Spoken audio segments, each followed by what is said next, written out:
இந்த திரைப்படத்தின் நாயகன் நவீன் சந்திரா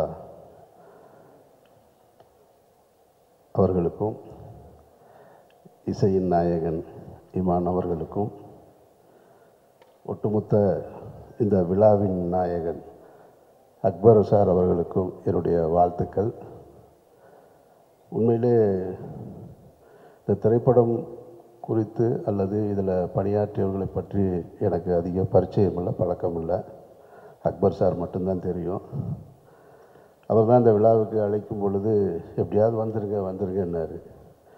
வந்ததுக்கு முன்னாடி தான் தெரியுது எல்லார்ட்டையும் இதே மாதிரி தான் சொல்லியிருப்பார் போல இருக்கு. மொத்த திரையுலகையும் கூட்டிகிட்டு வந்து மேடையில் நிறுத்தியிருக்காரு. அவரை எனக்கு தனிப்பட்ட முறையில் ரொம்ப பழக்கம். நான் ஊதா கலர் ரிப்பனுடைய ரசிகன் நான். ஆமாம், அதனால் என்னுடைய வாழ்க்கையில் எந்த இடத்துக்கு போனாலும் நான் முணுமுணுக்கிற பாடலில் அது ஒன்று. இங்கே மேடையில் பேசின மதுரை அழகர் சார் பற்றி உங்களுக்கு அதிகம் பரிச்சயம் இருக்காது. அவர் ஒரு படத்தை நல்லா இருக்குது அப்படின்லாம் அவ்வளோ சீக்கிரம் சொல்லிட மாட்டார். 2 வரியில் பேசினாலும் இந்த படத்தை நல்லா இருக்குன்னு சொல்லி டிஸ்ட்ரிபியூஷன் பண்ணியிருக்காருன்னா படம் நல்லா இருக்குன்றது தான் உண்மையான செய்தியாக இருக்குன்னு நினைக்கிறேன். இந்த திரைப்படத்தோட தொடர்புடைய ஒரு தம்பி ஒருத்தன் ஏற்கனவே இந்த படத்தை பற்றி என்கிட்ட சொன்னான். ஒரு படம் அந்த மாதிரி நவீன் சந்திரா நடிச்சிருக்காரு, 11 ஒரு படம், ரொம்ப நல்லா இருக்குண்ணே அப்படின்னா. அப்படியான்னு கேட்டேன். ஆனால் இந்த படத்தை அக்பர் சார் தான் ப்ரொடியூஸ் பண்ணியிருக்காருன்றதுலாம் தெரியாது எனக்கு. அவரும் ஒரு ஃபங்க்ஷன் கூப்பிட்டாரு. சரி, அவர் கூப்பிட்டாருன்னு தவிர்க்க முடியாமல் வந்துட்டேன். பார்த்தா இங்கே பிரபு சாலமன் இந்த படத்தில் உள்ளே இருக்காருன்றது, கிரியேட்டிவ் ப்ரொடியூசராக இருக்காருன்றது இப்போ தான் தெரியுது எனக்கு. ஸோ பிரபு சார், அக்பர் சார், எல்லோரும் இமான் சார் இருக்குன்னா ஒரு நல்ல படமாக தான் இருக்க முடியும். இவர் டி சிவா சார் சொன்னது மாதிரி அவர் பெரிய பெரிய திரையுலக ஜாம்பவான்களுக்கு எல்லாமே ஆடிட்டராக இருக்கிறவர். கமல் சார்லேருந்து வெற்றிமாறலேருந்து இன்னும் பல்வேறு ஆட்களுக்கு. ஸோ அப்போ வரவு செலவு கணக்கு எழுதியிருப்பார். அப்போது எவ்வளவு லாபம் சம்பாதிச்சிருக்காங்க, எவ்வளோ நஷ்டம் அடைஞ்சிருக்காங்கன்னு அவருக்கு தெரியும். அதையும் தாண்டி திரைப்படத்துறையில் இருக்காருன்னா அவருக்கு சினிமா மேலே இருக்கிற அந்த பேஷன்னு நான் நம்புகிறேன் நான். அதனால தான் அப்படி ஒரு படத்தை எடுத்துருக்க பிடிச்சிது. நிச்சயமாக காட்சிகளை பார்க்கும் பொழுது பாடல் காட்சி, அந்த பாட்டு ரொம்ப பிரமாதமாக இருந்தது. ஆண்ட்ரியாவை ரசிக்கிறதை விட இமான் சாரை ரசிக்கலான்னு நினைக்கிறேன் நான். கிட்டத்தட்ட அந்த பேன் இண்டியா மூவிலெல்லாம் ஒரு ஐட்டம் சாங் பண்ணுற அளவுக்கு கெப்பாசிட்டி இல்லை. உண்மையிலே சொல்கிறேன், ரொம்ப கிரேஸ்ஃபுல்லாக இருந்தது. பாட்டு ரொம்ப நல்லா இருந்தது சார். அந்த பாட்டும் நல்லா இருந்தது. ட்ரெய்லர் காட்சிகளை பார்க்கும் பொழுது ஒரு ஹாரர் ஃபிலிமுக்கான அந்த தகுதியோடு இந்த படம் இருக்கிறத நான் நம்புகிறேன். நான் எப்படி போர் தொழில் ராட்சசன்லாம் அந்த சீட்டோட எட்ஜில் நம்மளை உட்கார வச்சதோ அதுபோல் இந்த படமும் இருக்கும்னு நான் நம்புகிறேன். அந்த வரிசையில் இந்த படம் வெற்றி பெறணுன்றது என்னுடைய வாழ்த்துக்கள். மற்றபடி சொல்கிறதுக்கு ஒன்றும் இல்லை, நிறைய உழைப்பு இருக்குது, தெரியுது. அது அந்த உழைப்பு உங்களுக்கு வெற்றியாக வந்து சேரணும். அக்பர் சார் தொடர்ந்து நீங்கள் படம் பண்ணணும். நவீன் சந்திரா இன்னும் நிறைய திரைப்படங்களில் நீங்கள் நடிக்கணும். இமான் சார் தொடர்ந்து ஆடணும், பாடணும். இமானோட ஒர்க் பண்ணணும்னு எனக்கு ரொம்ப ஆசை. நான் என்னுடைய அசிஸ்டண்ட் உங்ககிட்ட ஒர்க் பண்ணேன் ஒரு படம். அப்போ இருந்து கும்கியுடைய பாடல்களை இந்த படம்லாம் தொடங்குறதுக்கு முன்னாடி மொத்தமாக ஒரு 5 பாட்டையும் கையில் வச்சுக்கிட்டு பிரபு சாலமன் எங்ககிட்ட ஈசிஆரில் ஒரு இடத்துல காமிச்சார். படம்லாம் இப்போ ஆரம்பிக்கவே இல்லை, வெறும் பாட்டு மட்டும்தான் இருந்தது. இந்த 5 பாட்டு கேட்டப்போ நான், கௌதம் மேனன், இன்னும் நிறைய டைரக்டர்ஸ் இருந்தோம், ஒரு இடத்துல உட்காந்துருந்தோம். ஒரு மீட்டிங்காக, டைரக்டர்ஸ் மீட்டிங்காக அப்போ காமிச்சார். அப்போ காரில் வரும்போது என்கிட்ட, அண்ணே நீங்கள் கேளுங்கன்னாரு. ஏன்னா 5 பாட்டு 6 பாட்டுமே ஹிட்டு பாட்டாக கொடுத்துருக்காரு. அப்போவே தெரிஞ்சிருச்சு அந்த படம் வெற்றின்றது. ஸோ அதுபோல் உங்களுடைய உழைப்பு இந்த படத்தை மக்களிடத்தில் கொண்டு போய் சேர்க்கும்னு நம்புகிறேன். இந்த படம் ஒரு நல்ல திரைப்படமாக ரசிகர்களை கவர்ந்து வெற்றியடைய என்னுடைய நெஞ்சார்ந்த வாழ்த்துக்கள். நன்றி.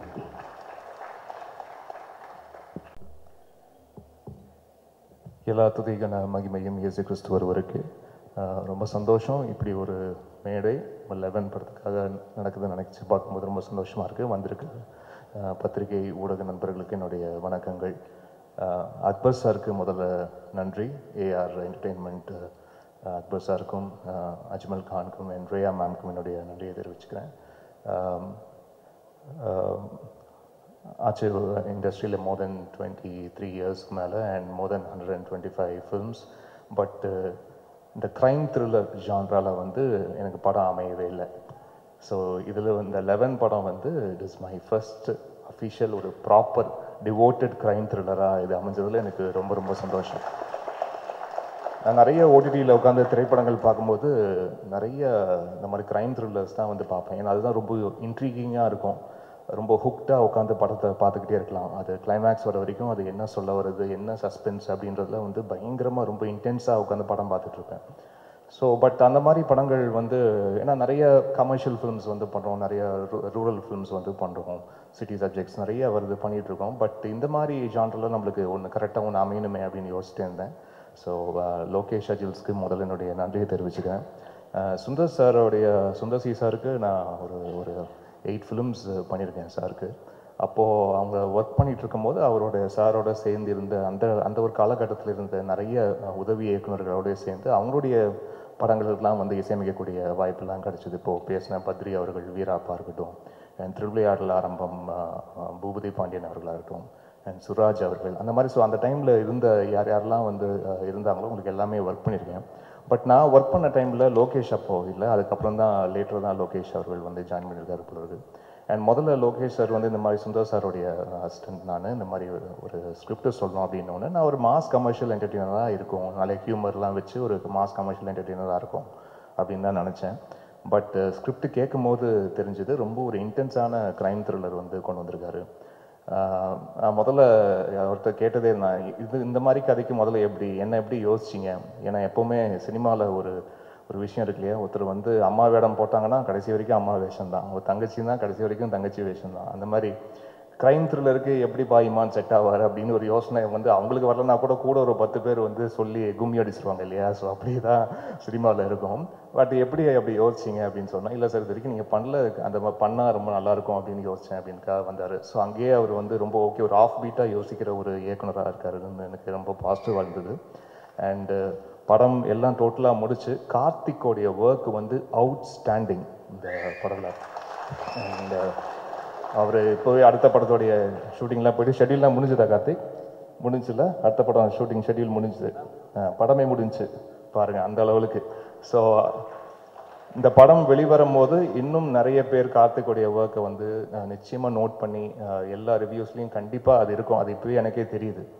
அண்ட் லோகேஷோடைய ரைட்டிங், லோகேஷ் அஜில் சார்களுடைய ரைட்டிங் வந்து அவுட்ஸ்டாண்டிங். அது ஸ்கிரிப்ட் நரேஷன் கேட்கும் போதே அவ்வளோ கிரிப்பிங்காக வந்து இருந்தது. இது அப்போவே தெரிஞ்சது, ஓகே இது வந்து மேக்கிங்காக வந்து கொஞ்சம் இப்படி அப்படி இருந்தால் கூட ரைட்டிங் செம்மையாக இருக்குது, இது வந்து ஒரு நிச்சயமாக ஒரு கேரண்டி க்ரைம் த்ரில்லராக இருக்கும் அப்படின்னு நினச்சேன். ஆனால் படம் பார்க்கும்போது ஐ வாஸ் ப்ளோன். அவர் வந்து எப்போவுமே என்னென்னா ரொம்ப பில்டப்லாம் வந்து பண்ண மாட்டார், சும்மா வந்து படத்தை கொடுத்துட்டு சார் பார்த்துட்டு சொல்லுங்கள் சார் அப்படின்னு வந்து சொல்லிடுவார். ஸோ அப்படி பார்க்கும்போது ஐ குடன்ட் கண்ட்ரோல். நான் வந்து ஃபோன் பண்ணி அவர்கிட்ட ரொம்ப நேரம் பேசிட்டு இருந்தேன். அந்த மாதிரி ரொம்ப ஹார்ட் ஃபெல்ட்டாக அப்படி ஃபீல் பண்ணி பேசி எனக்கு தெரிஞ்சு ரொம்ப நாள் ஆச்சு எனக்கு. ஸோ அப்படி ஒரு ரொம்ப ட்ரூத்ஃபுல்லாக ஒரு படத்தை ரொம்ப ஹானஸ்ட்டாக அது ஃபிலிம் மேக்கிங்லேருந்து அந்த கிராஃப்டில் ஒவ்வொருத்தருடைய ஒர்க்மேன்ஷிப் கரெக்டாக அந்தந்த ஷாட்டுக்கு என்ன வேணுமோ கரெக்டாக அந்த ஆர்ட் டிபார்ட்மெண்ட் கரெக்டாக சேர்த்ததாக இருக்கட்டும், ஆர்டிஸ்டோடைய அவங்களுடைய பர்ஃபார்மன்ஸை கரெக்டாக வாங்கினதாக இருக்கட்டும், இது எல்லாமே வந்து ரொம்ப அழகாக வந்து படத்தில் இருந்தது. அண்ட் முக்கியமாக யூசேஜ் ஆஃப் சைலன்ஸ், அது வந்து ஸ்கோரில் வந்து நிறைய அந்த மாதிரிலாம் வந்து ஒர்க் பண்ணியிருக்கோம். எங்கெங்கெல்லாம் மியூசிக் வந்து நல்ல ஒரு பவர்ஃபுல் மியூசிக் வருமோ அங்கேயும் இருக்கும். பட் எங்கெங்கெல்லாம் சைலன்ஸ் நம்ம ட்ரீட் பண்ணணுமோ அதெல்லாம் அழகாக ட்ரீட் பண்ணியிருக்கோம் நம்புகிறோம். அண்ட் இந்த படத்தோடைய ஆடியோகிராஃபர் ராஜா அவர்களுக்கும் இந்த நேரத்தில் நன்றியை தெரிவிச்சுக்கிறேன். அண்டு முக்கியமாக இந்த ஆல்பம் எனக்கு ரொம்ப ஸ்பெஷல். ஏன்னா முக்கியமாக சிங்கர் மனோ அவர்கள், நான் இப்போ கூட ஒரு ரியாலிட்டி ஷோவில் கூட இருந்து மனோனை வந்து வாரம் பார்த்துக்கிட்டு இருக்கேன். அண்ட் எனக்கு திரைக்கு நான் வர்றதுக்கு முன்னாடி அவரோட மியூசிக் கம்போசிஷனில் நான் வந்து கீபோர்ட் ப்ரோக்ராமராக நான் வந்து ஒர்க் பண்ணியிருக்கேன். ஸோ பட் இத்தனை ஆண்டு காலமாக நானும் இசையமைச்சிட்ருக்கேன். பட் கரெக்டாக ஒரு சாங்க்கு வந்து மனோனை வந்து பாட வைக்கவே முடியல. அது கரெக்டாக இந்த படத்தில் அது அமைஞ்சது. அது வந்து லோகேஷுக்கும் நன்றியை தெரிவிச்சுக்கிறேன். நான் மனோன்னு சொன்ன உடனே சார் ரொம்ப நல்லாயிருக்கும் அவர் நம்ம போகலாம் அப்படின்னு சொன்னதுக்கு. ஸோ அது ஒரு லாங் டைம் வெயிட். இந்த படத்தில் மனோ அண்ணன் வந்து ஒரு பாட்டு பாடியிருக்காங்க. And I would like to just mention singers names மட்டும் மென்ஷன் பண்ணியிருக்கேன். ஜோனிதா காந்தி ஒரு சாங் பாடியிருக்காங்க. ஆண்ட்ரியா ஜெரமியா வந்து ஒரு சாங் பாடியிருக்காங்க. ஸ்ருதி ஹாசன் ஒரு சாங் பாடியிருக்காங்க. சக்தி ஸ்ரீ கோபாலன் சாங் பாடியிருக்காங்க. ஸ்வேதா மோகன் பாடியிருக்காங்க.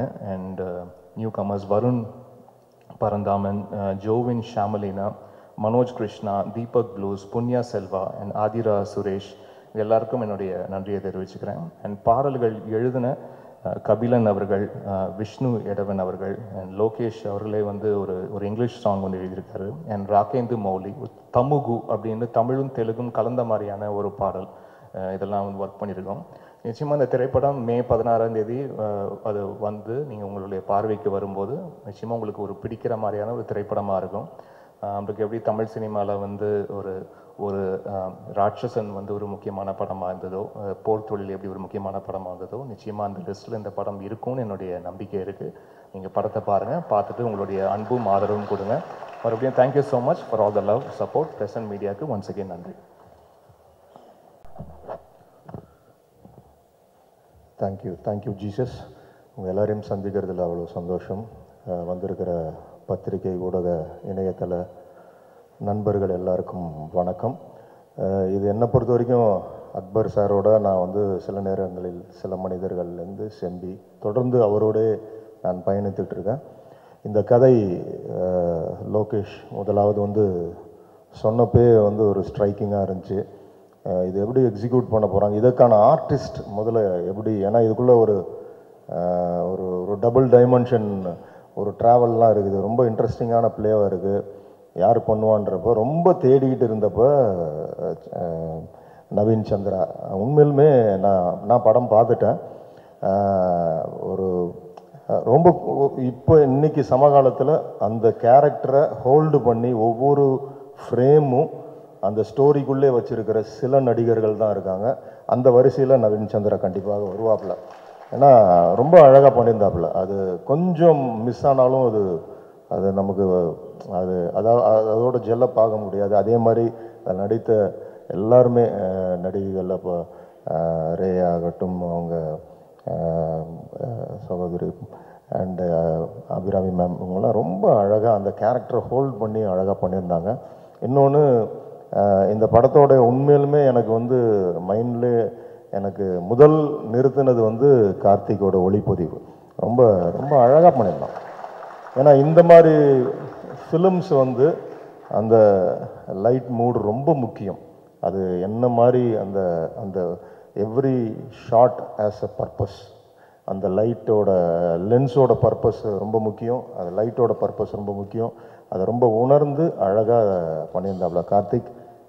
உனக்கு ஒரு பெரிய இடம் இந்த சினிமா உலகம் நிச்சயமாக உனக்கு ஒரு பெரிய இடத்த கொடுக்கும்.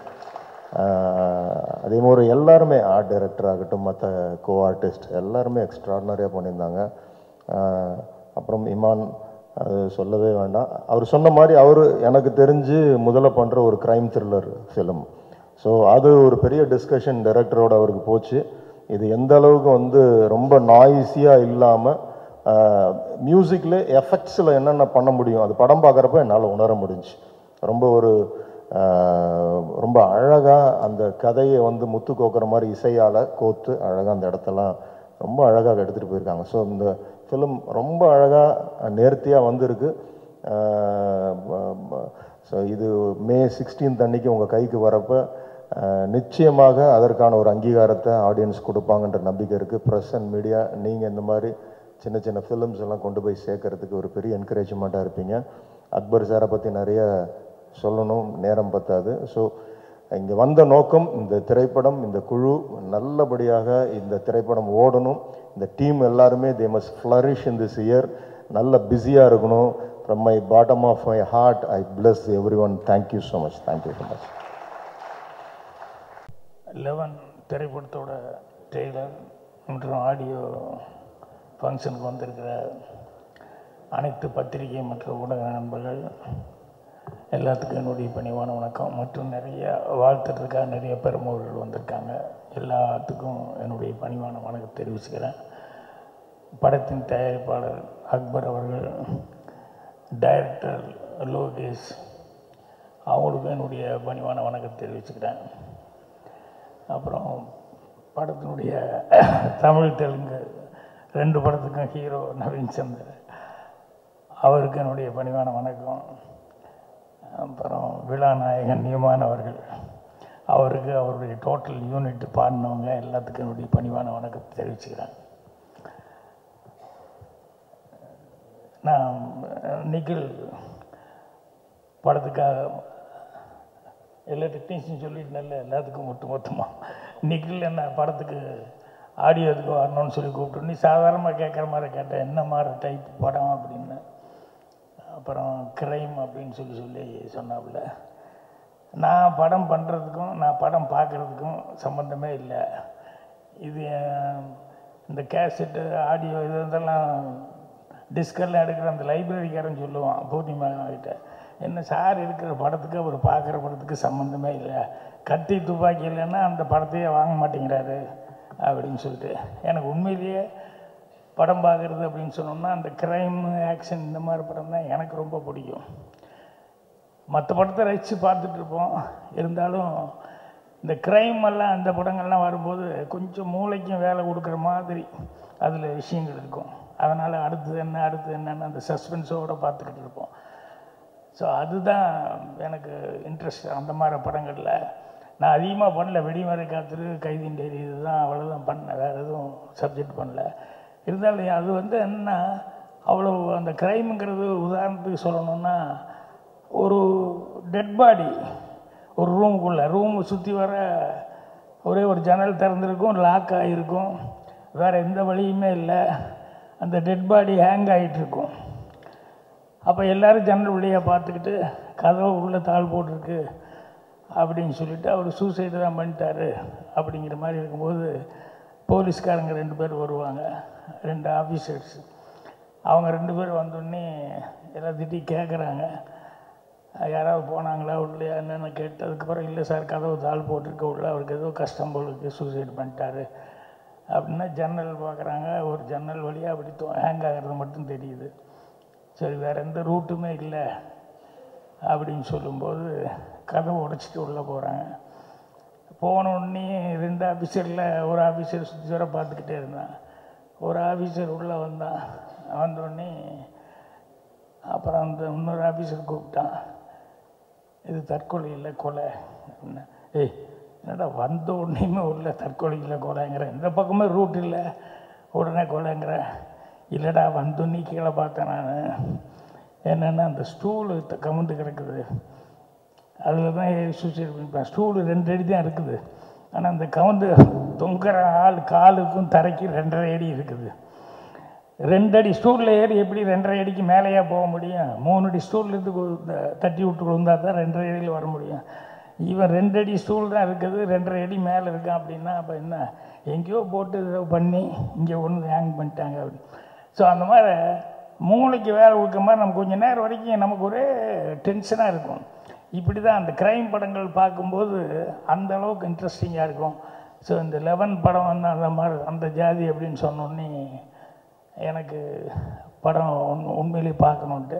அப்புறம் யாருக்கிட்ட இருந்து வந்தவர் லோகேஷ் அப்படிங்கும்போது நம்பிக்கையான ஒரு டைரக்டர்லேருந்து வந்திருக்காரு அப்படிங்கும்போது கண்டிப்பாக படம் 16ஆம் தேதி பார்க்கணும் அப்படிங்கிற அளவுக்கு எனக்கே டெம்ட் ஆகிருக்கும்போது பார்த்தவங்க வேறு நிறைய பேர் ரொம்ப நல்லா இருக்குன்னு வேறு சொன்னாங்க. அதனால் கண்டிப்பாக படத்துக்கு நல்ல வரவேற்பு இருக்கும். அட்வான்ஸாக எல்லா டெக்னீஷியனுக்கும் படம் சம்மந்தப்பட்டவங்க எல்லாத்துக்கும் என்னுடைய மனமார்ந்த வாழ்த்துக்களை தெரிவிச்சுக்கிறேன். நன்றி, வணக்கம்.